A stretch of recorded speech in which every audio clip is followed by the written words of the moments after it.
ये है पूजा, ग्वालियर शहर की रहने वाली एक ठीक ठाक लड़की। इनके जो पेरेंट्स हैं वो काफ़ी सक्सेसफुल हैं, गवर्नमेंट सेक्टर में अच्छी खासी इनके पेरेंट्स की जॉब है और इनकम है। ये काफ़ी स्टेबल परिवार में पली बड़ी है। लेकिन जब ये कॉलेज में होती हैं, अपनी पढ़ाई कर रही होती हैं, तब इनकी मुलाकात होती है एक रेलवे एम्प्लॉय रमेश से।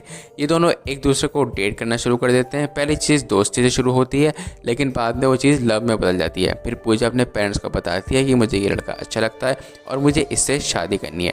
तो पेरेंट्स एग्री हो जाते हैं और रमेश और पूजा की शादी हो जाती है।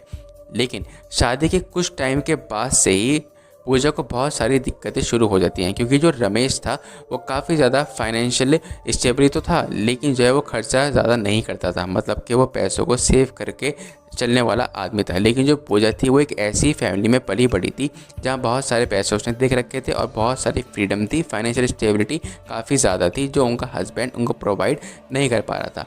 वो स्टेबल तो था, लेकिन वो फालतू खर्चे में विश्वास नहीं रखता था। तो पूजा और रमेश को इस बारे में लेकर काफ़ी सारी लड़ाइयाँ हुआ करती थी। और फिर रमेश समझ गया था कुछ टाइम के बाद से कि ये जो लड़की है इसमें प्यार जैसा कुछ भी नहीं बचा है और अब जो है हम दोनों के बीच में नफरत ही रह गई है। और ये जो लड़की है थोड़ी लालची और पैसों के चक्कर में ही पड़ी रहती है। एक लेविश लाइफस्टाइल जीने का दिल इसका चाह रखा है। तो रमेश क्या करता है, वो सीधा साधा कोर्ट में जाके डिवोर्स केस को फाइल कर देता है। लेकिन जो पूजा होती है वो उसे कैसे ना कैसे करके कन्विंस कर लेती है कि नहीं नहीं, डिवोर्स नहीं लेते हैं, एक बार और चांस देते हैं अपनी इस मैरिज को। लेकिन पूजा के दिमाग में तो कुछ और ही चल रहा होता है। फिर पूजा क्या करती है, वो एक कॉन्ट्रैक्ट किलर हायर करती है। उसको देने के उसके पास पैसे नहीं होते, लेकिन वो कैसे ना कैसे अपनी बॉडी से पे करके उस चीज़ को मैनेज कर लेती है। और कॉन्ट्रैक्ट किलर जब रमेश बाइक पे जा रहा होता है उसके ऊपर बहुत सारी गोलियां चला देता है। लेकिन रमेश का नसीब अच्छा होता है, वो बच जाता है और वो सीधा जाता है पुलिस स्टेशन और पुलिस में रिपोर्ट कर देता है कि हम दोनों का जो है अभी डिवोर्स चल रहा है, डिवोर्स केस फाइल हो रखा है, लेकिन मेरी वाइफ ने मुझ पर जानलेवा हमला करवाया है एक कॉन्ट्रैक्ट किलर से। पुलिस इस चीज़ को सीरियसली लेती है और पूजा और जो वो कॉन्ट्रैक्ट किलर था उसको पकड़ के जेल में डाल देती है। लेकिन पता नहीं क्या होता है, कुछ टाइम के बाद ही पूजा को जो है बेल मिल जाती है। लेकिन पहले से ही उसका एक केस चल रहा है डिवोर्स जो कि पेंडिंग है, और ऊपर से उस पर अटेम्प्ट टू मर्डर का भी केस चल रहा होता है। तो उसका कोर्ट में आना जाना बहुत ज़्यादा कॉमन होने लगता है। ऐसे वो आना जाना करती रहती है और वहाँ कोर्ट में आने जाने के टाइम पे उसकी मुलाकात होती है एक और लड़के से, इसका नाम होता है कल्याण। ये दोनों भी आपस में मिलते हैं और इन दोनों में भी जो है शायद प्यार सा हो जाता है। और ये लोग ग्वालियर में ही रहते हैं और इनकी शादी हो चुकी होती है। लेकिन ट्रेजिकली जो कल्याण होता है उसकी एक रोड एक्सीडेंट में मौत हो जाती है। इस चीज़ को याद रखिएगा, क्योंकि इस चीज़ का भी जो है पूजा से लिंक बनाने की कोशिश करी जाएगी आगे इस वीडियो में। इसके बाद पूजा जो है दोबारा से अकेली हो जाती है और ये जब सब चीज़ चल रही होती है, ये चल रही होती है सन 2014 के टाइम पे। इसके बाद से जो है पूजा क्या करती है कि वो जो कल्याण के पेरेंट्स हैं उनके घर पे जाती है और वो कहती है कि मैंने आपके बेटे के साथ में अच्छे खासे साल बिताए हैं और मेरा भी कुछ ना कुछ हक बनता है, क्योंकि मेरे पास ना तो अब जॉब है और ना ही मेरे पास अब पैसे हैं, तो मैं कहाँ जाऊँ। तो वो लोग क्या करते हैं, उनके जो पेरेंट्स होते हैं कल्याण के, वो उनका नाम होता है अजय, सुशीला देवी, और उनका एक और बेटा होता है जिसका नाम होता है संतोष, और उसकी एक वाइफ होती है जिसका नाम होता है रानी, और उनकी एक बेटी भी होती है। तो वो लोग इन पर तरस खा जाते हैं और इनको जो है अपने घर में रहने की इजाज़त दे देते हैं। इस घर में मूव इन होने के बाद से पूजा की नज़र पड़ती है अपने हस्बैंड के कल्याण के एल्डर ब्रदर संतोष पे। वो जानती है कि इस घर का जो मेन आदमी है वो यही है। तो वो क्या करती है कि इन्हीं के साथ में रिलेशनशिप में आ जाती है। इन दोनों का फुल फ्लैज अफेयर शुरू हो जाता है, यानी कि वो अपने हस्बैंड के भाई के साथ में रिलेशनशिप में आने लगती है और ये बात काफ़ी आगे तक निकल जाती है। तो जब उनकी वाइफ को पता लगता है संतोष की, तो वो कहती है कि तुम क्या कर रहे हो, ऐसा तो हो ही नहीं सकता। और वो उनके पेरेंट्स को भी बताती है कि देखो ये आपस में क्या कर रहे हैं।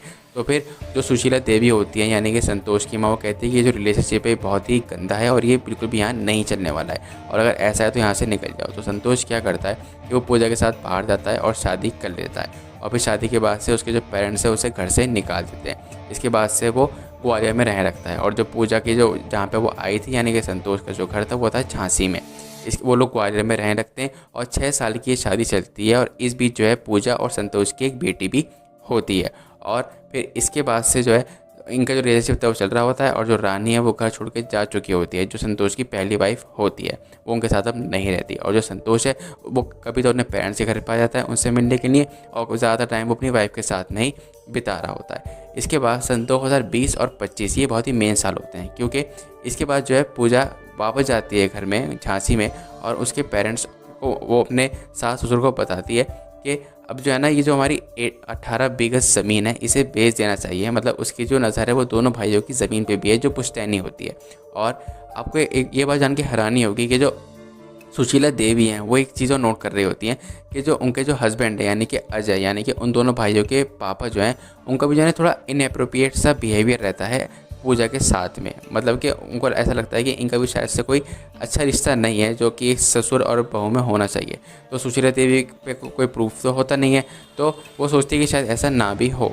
इसके बाद से जब जो पूजा है वो ये प्लान प्रपोज करती है कि हमें 18 बीघा ज़मीन बेच देनी चाहिए, क्योंकि पूजा का प्लान ये था कि वो ग्वालियर में अपना खुद का घर बनाएगी और वहाँ पे शादी, जो अपना हस्बैंड है संतोष, उसके साथ में रहने वाली है। तो जब वो प्लान ये प्रपोज करती है तो अजय और संतोष दोनों ही मान जाते हैं। तो यानी कि दिखता है कि पूजा का जो एक असर है वो अजय पे भी, यानी कि अपने ससुर पे भी अच्छा खासा है। लेकिन सुशीला देवी सीधा इनकार कर देती हैं। वो कहती है ऐसा कुछ भी नहीं होने वाला है, वो ज़मीन नहीं बिकेगी और तुम ऐसा नहीं कर सकती हो। इसके बाद पूजा समझ जाती है कि उस ज़मीन और उसके रास्ते में जो है सिर्फ ये सुशीला देवी ही हैं। तो फिर क्या होता है कि 24 जून 2025 पे जब पूजा की बेटी का बर्थडे होता है, इसलिए वो अजय और संतोष यानी कि उनको अपने घर बुला लेती है ग्वालियर में। और जो सुशीला देवी होती हैं वो अकेले ही अपने घर में होती है झांसी में, क्योंकि वो बर्थडे में नहीं आती, क्योंकि उनको पूजा पसंद है ही नहीं। और आपको ये बात जान के भी हैरानी होगी कि उनको पता लग जाता है कि पूजा का जो पास्ट है वो ठीक नहीं है।